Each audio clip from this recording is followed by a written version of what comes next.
Welcome back to Bible Shorts, episode 111, The Empty Tomb. Now, in our last Bible Shorts episode, we learned how Judas Iscariot, one of Jesus' disciples, led a group of chief priests, the officers of the temple guard, and the Jewish elders to a garden on the Mount of Olives where Jesus was praying. They arrested Jesus, tried him before the Sanhedrin, the Jewish council, and then took him to Pontius Pilate, the Roman governor of the area. Even though Pilate couldn't see that Jesus had done anything deserving death, the crowd gathered outside his palace demanded that Jesus be killed. So the Roman soldiers led Jesus outside the city walls, where he was put on a cross and died. And all those who knew him, including the women who had followed him from Galilee, stood at a distance watching these things. Now, there was a man named Joseph, a member of the council, the Sanhedrin, a good and upright man who had not consented to their decision and action, and he came from the Judean town of Arimathea. Going to Pilate, he asked for Jesus' body. Then he took Jesus down from the cross, wrapped his body in linen cloth, and placed it in a tomb cut in the rock, one in which no one had yet been laid. The women who had come with Jesus from Galilee followed Joseph and saw the tomb and how his body was laid in it.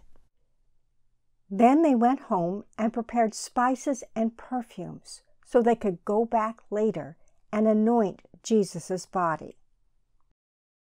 Then they rested on the Sabbath in obedience to the commandment. And the next day, on the first day of the week, very early in the morning, the women took the spices they had prepared and went to the tomb. They found the stone rolled away from the tomb, but they did not find the body of the Lord Jesus. While they were wondering about this, suddenly 2 men in clothes that gleamed like lightning stood beside them. In their fright, the women bowed down with their faces to the ground, but the men said to them, "Why do you look for the living among the dead? He is not here. He has risen. Remember how he told you the Son of Man must be delivered over to the hands of sinners, be crucified, and on the third day be raised again." And then they remembered the words Jesus had said to them. I'm guessing they ran back to Jerusalem, though Luke doesn't say so. When they got back from the tomb, they told all these things to the 11 and to all the others. And it was Mary Magdalene, Joanna, Mary the mother of James, and the others with them who told this to the apostles. But no one believed the women because their words seemed to them like nonsense. Peter, however, got up and ran to the tomb. Bending over, he saw the strips of linen lying by themselves and went away, wondering to himself what had happened.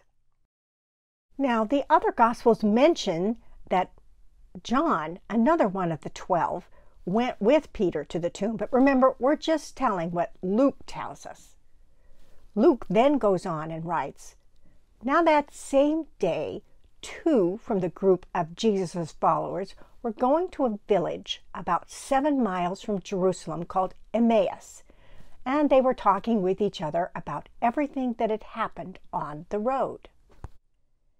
As they talked and discussed these things with each other, Jesus himself came up and walked along with them, but they were kept from recognizing him. He asked them, 'What are you discussing together as you walk along?' They stopped and stood still, their faces downcast. One of them, named Cleopas, asked him, "Are you the only one visiting Jerusalem who does not know the things that have happened there in these days?" "What things?" Jesus asked. "About Jesus of Nazareth," they replied. "He was a prophet, powerful in word and deed before God and all the people. The chief priests and our rulers handed him over to be sentenced to death, and they crucified him. We had hoped that he was the one who was going to redeem Israel. It is now the 3rd day since all this took place, and some of our women have amazed us. They went to the tomb early this morning, but they didn't find his body. They came and told us they had seen a vision of angels who said he was alive. And then some of our companions went to the tomb and found it just as the woman had said, but they didn't see Jesus." Then Jesus said to them, "How foolish you are, and how slow to believe all that the prophets have spoken. Did not the Messiah have to suffer these things and then enter his glory?" And beginning with Moses and all the prophets, he explained to them what was said in all the scriptures concerning himself. And remember, they don't know it is Jesus himself who is telling them this. And as they approached the village to which they were going, Jesus continued on as if he were going further, but they urged him strongly, saying, "Stay with us, for it's nearly evening. The day is almost over." So he went in to stay with them. When he was at the table with them, he took bread, gave thanks, broke it, and began to give it to them. And then their eyes were opened, and they recognized him, and he disappeared from their sight. They asked each other, "Were not our hearts burning within us while he talked with us on the road and opened the scriptures to us?" And they got up and returned at once to Jerusalem. There they found the 11 and those with them assembled together, and someone was saying, "It is true, the Lord has risen and has appeared to Simon."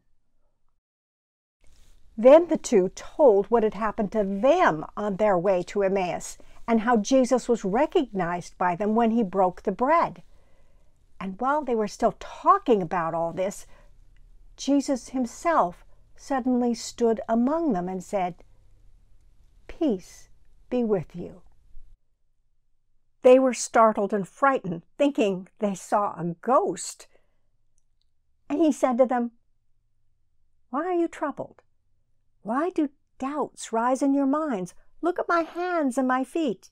It is I myself. Touch me and see. A ghost does not have flesh and bones, as you see I have."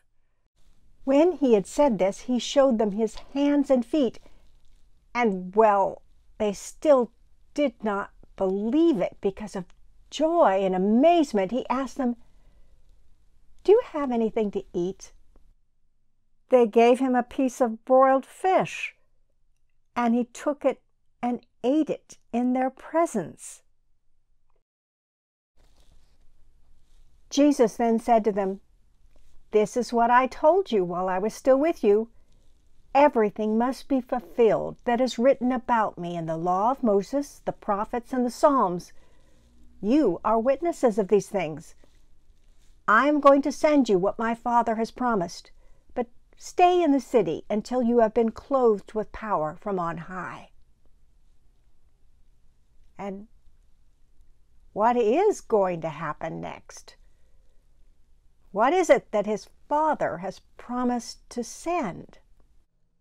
Look for Bible Shorts, episode 112, as we begin Luke's next volume, the Book of Acts.